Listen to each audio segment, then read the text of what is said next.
નમસ્કાર, આપ જોઈ રહ્યા છો સ્પાર્ક ટુડે ન્યૂઝ। છોટાઉદેપુર જિલ્લાના કવાંટ તાલુકાના કેલદરા ગામે 100 જેટલા પાણીના બોરના સ્થળ નીચે જતા રહેતા લોકો પાણીની તંગીથી ઝઝૂમી રહ્યા છે। કેલદરા ગામની કન્યાનું લગ્ન હતું અને જાન આવવાની હતી ત્યારે પાણી ખૂટી જતા ઢોલ નગારા સાથે લગ્નનો શણગાર કરવાની કામગીરી કન્યાએ પડતી મૂકી હેન્ડપંપ હલાવી પાણી ભર્યું હતું। તો તંત્ર આના ઉપરથી બોધપાઠ લેશે કે શું જેવો સવાલ ઊભો થઈ રહ્યો છે।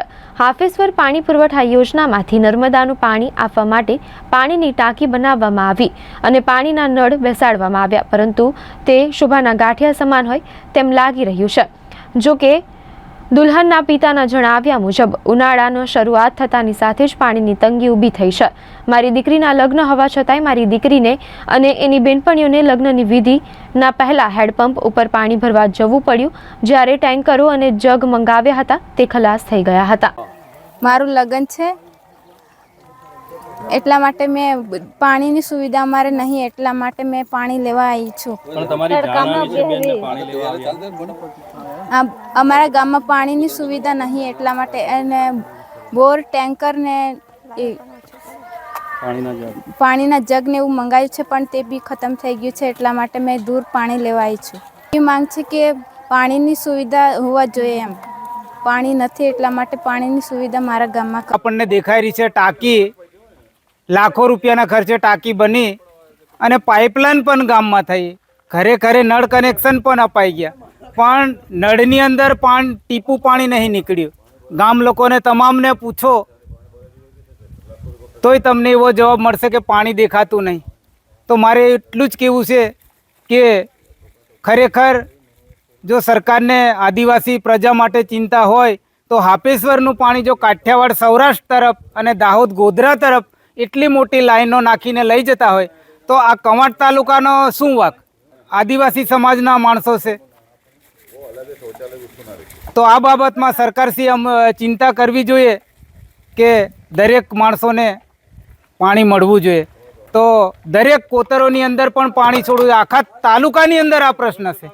કેલદરા ગામનો પ્રશ્ન અહીં, કવાંટ તાલુકો છોટાઉદેપુર જિલ્લાની અંદર નસવાડીના અડધા ગામડા, છોટાઉદેપુરના દરેક ગામોની અંદર આ પ્રશ્ન છે। હાલ લગ્નની સિઝન છે, લોકો ટેન્કરો ફરી ફરીને દૂર દૂરથી પાણી લાવે છે। હમણાં જ અમારા ગામમાં એક પ્રસંગ હતો, એમાં જે બિચારી દીકરી છે કેલદરા ગામની, એ જાન આવી ત્યારે દૂર પાણી ભરવા માટે ગઈ। તો કવાંટ તાલુકાની અંદર બધે જ પ્રશ્ન છે અને દરેક ગામમાં આ સમસ્યા છે। પાણીની અમારે તકલીફ છે, ફરવા જવા પડે, આ ઢોલું ટાંગલી, લાઇટની હોય ત્યાં તકલીફ પડે, ઢોરાને કંઈ થું મેલે, અમારે પીવાની આપતા પડે, નાવા ધોવાની। અમારે આ નજીકથી પાણી લઈ જાય એલા કાઠિયાવાડી મેં, અમારે પાણીની તકલીફ શું કરવા અને આમને પાણી લીધીને શું કરે તઈ? એમ જ કરે, અમારે તકલીફ કરવાનું, આવું પાણી ભરવાનું। કેલદરા ગામ અને નર્મદાનું પાણી અહીં મળતું નહીં। ટાંકી બનાવી પણ ખાલી દેખાવ પૂરતી છે, કંઈ પાણી નહીં। નળ ગોઠવ્યા પણ ખાલી છે કે ભાઈ એમાં પાણી મળતું નહીં। અને પાણી હાપેશ્વરથી કાઠિયાવાડી જાય પણ અહીં નજીક કંઈ મળતું નહીં પાણી। અરે પાણીની વ્યવસ્થા કરતા હોય તો સારું કહેવાય ને। અમારે નજીકથી પાણી જાય ને કાઠિયાવાડી, અમારે કોઈ અહીં નજીક છે પણ નહીં, પાણીના વલખા માર્યા।